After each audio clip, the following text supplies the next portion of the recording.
Good morning, Web3 community. Welcome to the Wakanda News channel, an initiative of Wakanda 4.0 from Mauritius. Wakanda News is a weekly broadcast and will update you with the latest developments and trends of the Web 3.0 industry, including virtual assets, metaverse, NFTs, blockchain, GameFi, CBDCs, legal frameworks, and emerging technologies. I am Roshan Hassamal. I will be your host every week to accompany you in your Web 3.0 journey.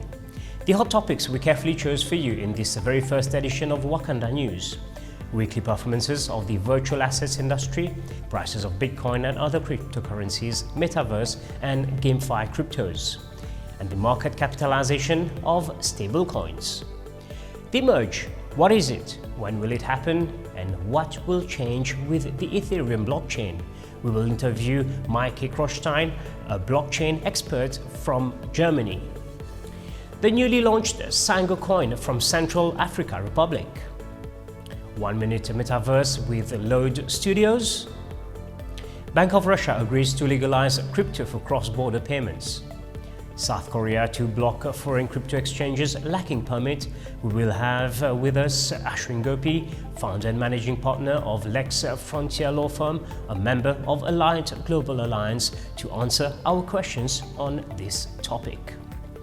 El Salvador, 1 year after adopting Bitcoin as legal tender.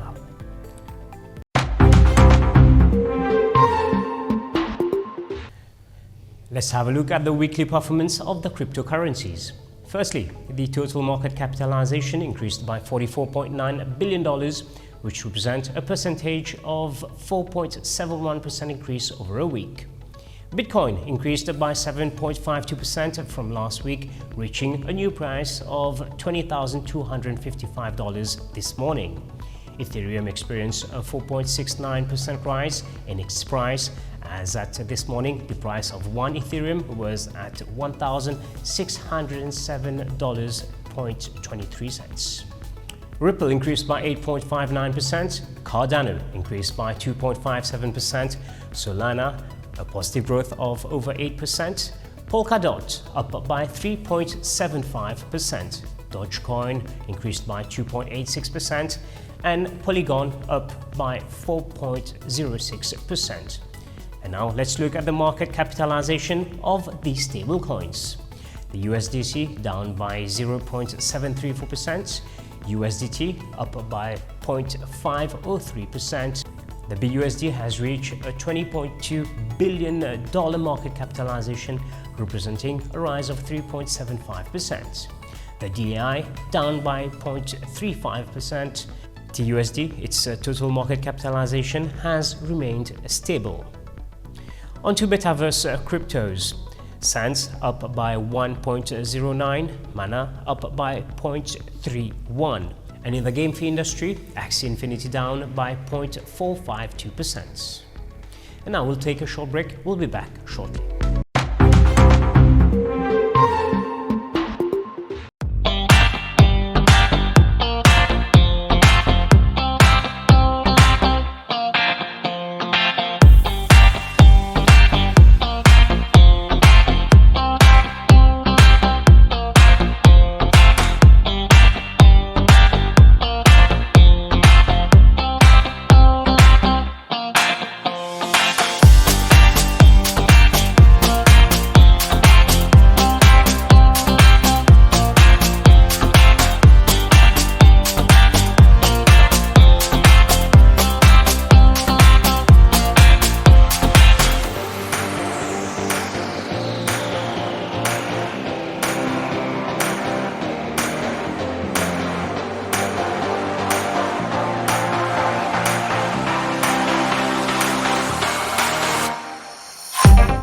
Welcome back. We all know the Ethereum blockchain platform. Something historical is happening this month, and it is called the merge. What is it? When will it happen? And what will change with the Ethereum blockchain? Let's welcome Mike Kroschstein, a blockchain expert from Germany. Ethereum is currently the world's second largest cryptocurrency after BTC, and it is about to change its underlying consensus mechanism. So the merge in regards to Ethereum is about the transformation from proof of work to proof of stake. And the name itself comes from merging the mainnet chain Ethereum into another one, which is called Beacon. The Beacon chain is Ethereum's proof-of-work blockchain network, which was launched in 2020, and it will become fully operational after the merge is completed. Miners now will be given the ability to become validators and stake authority to issue new blocks.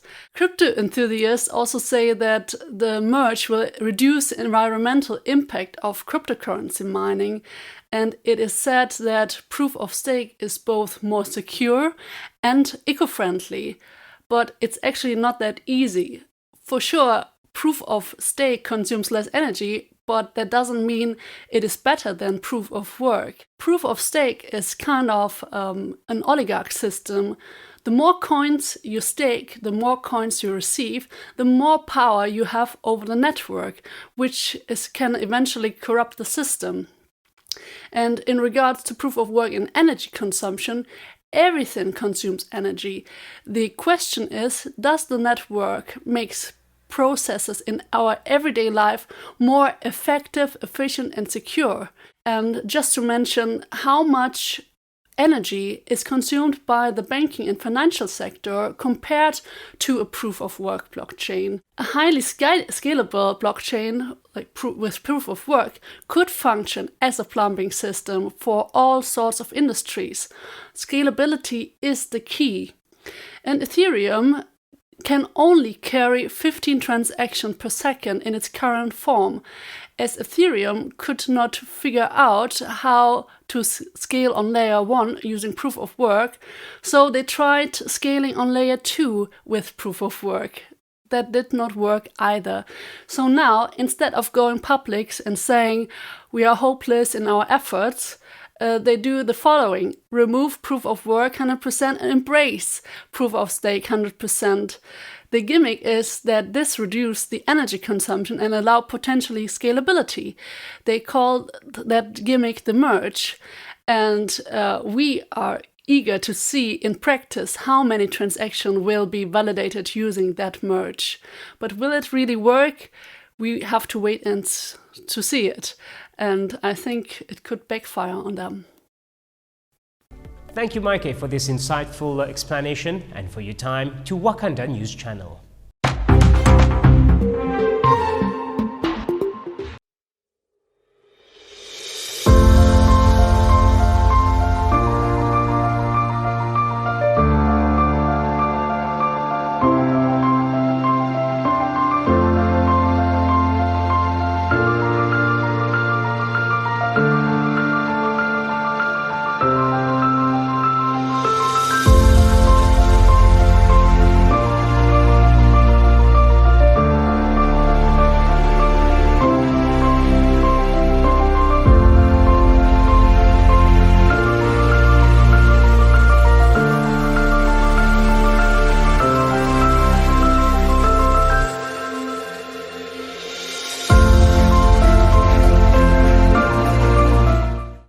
Four and a half months ago, Central African Republic has surprised everyone by becoming the second country in the world to adopt Bitcoin as legal tender.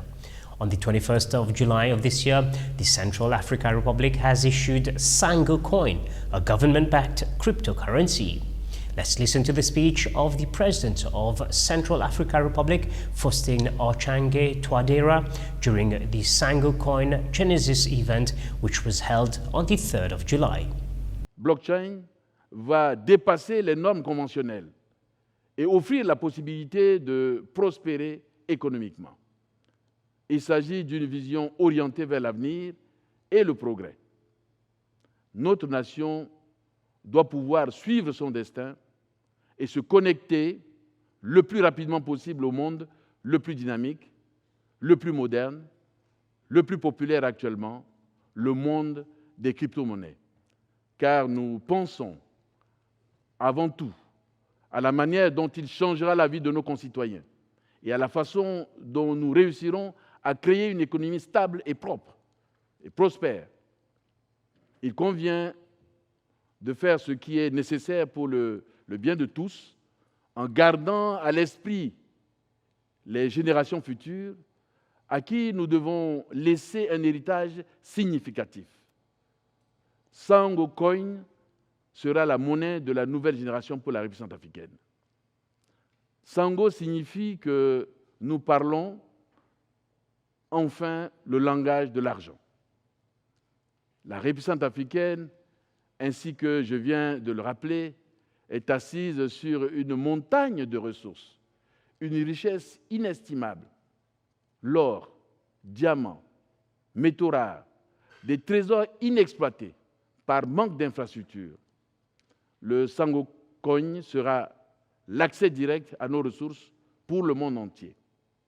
Sango Coin sera ce dont nous avons besoin pour mettre en place les mécanismes permettant la création des revenus, le bon fonctionnement du circuit financier afin de générer une économie durable et faire démarrer les moteurs de notre économie. Nous allons créer des infrastructures qui nous aideront à rendre l'industrie rentable. L'industrie créera des emplois, générera des revenus pour les gens qui auront une meilleure vie. Et une meilleure vie signifiera l'accès aux services sociaux de base. A really inspiring speech from the President of Central Africa Republic. The latest hype in the Web 3.0 industry is, of course, the metaverse. Every week, we will learn about the metaverse through the 1-minute metaverse episode from Load Studios. Let's welcome Ishant Ayadasan, founder and CEO of Load Studios.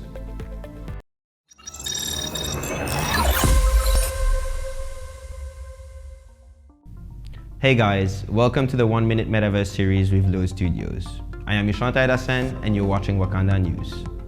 So, what is the Metaverse? Is it just a buzzword, the next internet, a video game, or simply just an idea? Well, it is something you actually already know. You just haven't realized it yet. It is essentially just like our real world, the only difference being that it is all virtual. Through the use of new technologies like Web 3.0, blockchain, crypto, NFTs, alongside advanced 3D designs, AR and VR, the experience of interacting with virtual worlds has recently been made more and more immersive. It is an online virtual environment where people can interact with one another, almost like they would do in real life. Of course, you can't eat, smell, drink, or physically touch anything yet, but you can practically do anything else. Buying virtual real estate, setting up businesses like I did, visiting places, buying clothes, playing games, co-working, training, you name it. Tune in next week for more.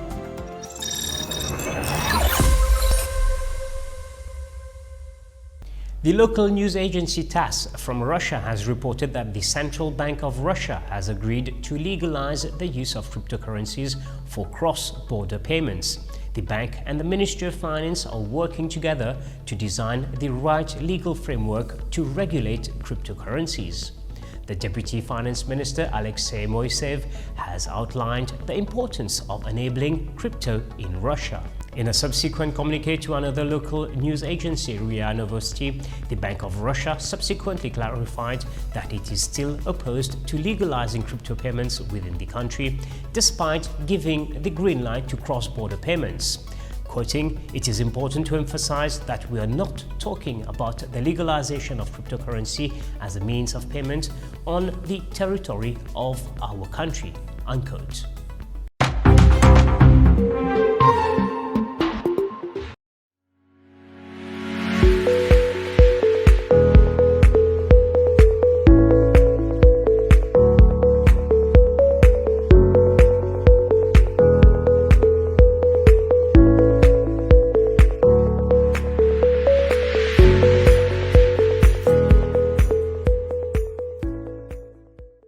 South Korea Korea plans to block domestic access to foreign cryptocurrency exchanges that lack the proper registration to operate in the country and could launch a probe into the companies. An intelligence unit of the Financial Services Commission has reported 16 foreign crypto businesses to the nation's investigative body and asked other agencies to block access to the firm's local websites, according to a statement. Today, we have a special guest, lawyer Ashwin Gopi, founder and managing partner of Lex Frontier Law Firm, a member of Elliott Global Alliance. Ashwin, thank you very much for being with us today. Thank you for having me with you. And of course, the first question is, what would be your reaction to this measure by South Korea? Right. Well, we have to understand something first, that South Korea has got one of the most comprehensive legal framework with regards to cryptocurrencies.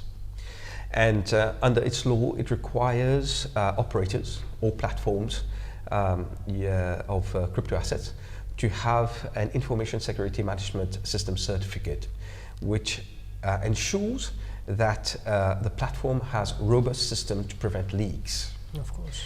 Now, with that as a backdrop, there's another thing.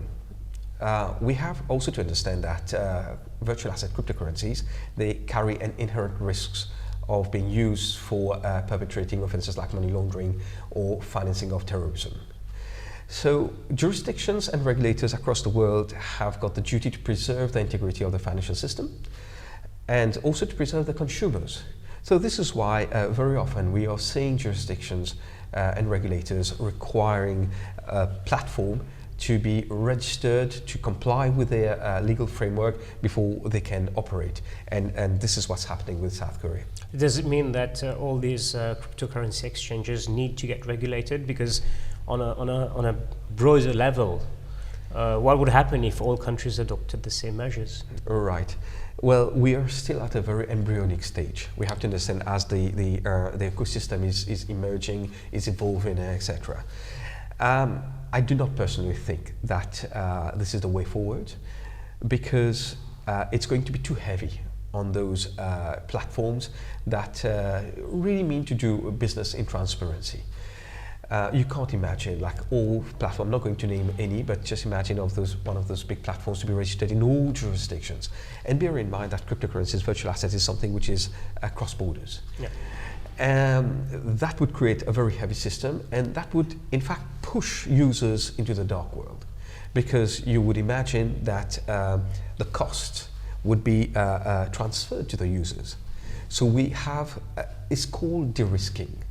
So de-risking is a phenomenon that's picking up in that space, where you start regulating everyone so as to make sure that there's no risk at all, but the counter effect and unwarranted effect, in fact, is to push users into the darknet, and we don't want to see that happening. To answer the second part of your question, I think the best way forward is for all crypto-friendly jurisdictions to sit together and come up with multilateral agreements where one can recognize the other as an equivalent jurisdiction. Let's take the example of Mauritius. Mauritius has recently been fully compliant with all 40 recommendations of the Financial Action One of the Task few Force. countries in the world. The sixth one. The sixth one, exactly. First in Africa, Yep. definitely. So countries like that could be recognized as jurisdictions, competent jurisdiction or equivalent jurisdiction. So if one country knows that a platform is registered in one of these jurisdictions, they can be allowed to operate within their jurisdictions. And the second thing is that we have to have a proper sharing of information, because the whole idea, I believe, is that if you want to combat money laundering, we have to take a consulted approach, not work in silos. All right, so that makes totally sense. So do you think this is a possibility going forward in a couple of years? It's very hard for me to tell you whether this is a possibility, but whether it is a desired way to go, I think this is the trend, because cryptocurrency is becoming more and more common, and people are more and more adopting it, and more states and legal frameworks are taking heed of it. Absolutely. Banning that is not the way forward. Thank you very much, lawyer Ashwin, for being with us. Moving on to the next item in this news. Do you remember which country in the world was the first to make Bitcoin a legal tender? Of course, it's El Salvador. 1 year ago, President Nayib Bukele has taken a bold decision to make Bitcoin a legal tender in El Salvador and promised to build a Bitcoin city with airport, residential and commercial facilities and a central plaza designed to look like a Bitcoin symbol from the sky. A recent visit in the Conchagua volcano area, Reuters team has found no machinery, construction workers and material on site. When El Salvador, one of the poorest countries in Latin America, adopted Bitcoin as legal tender on September 7, 2021, the cryptocurrency was close to $47,000. A year later, it is worth less than half, and this morning, Bitcoin was trading at around 20,255. The Bukele government declined to comment for this story, but has defended doubling down on Bitcoin, including the acquisition of 2,381 Bitcoins, assuring it is a long-term plan. It says its Bitcoin policy has attracted investment, reduced bank commissions to zero, increased tourism, and promoted financial inclusion. But the price drop has elevated El Salvador's financial risk, complicating its search for funds to pay $1.6 billion of sovereign bonds due in 2023 and 2025. The International Monetary Fund has called on El Salvador to reverse Bitcoin's status as legal tender, citing financial, economic, and legal concerns, complicating a deal with the lender. This is all we have for this week. Thank you very much for being with us. We have come to the end of the Wakanda News. The whole news team joins me to wish you a goodbye and to see you soon in a week's time.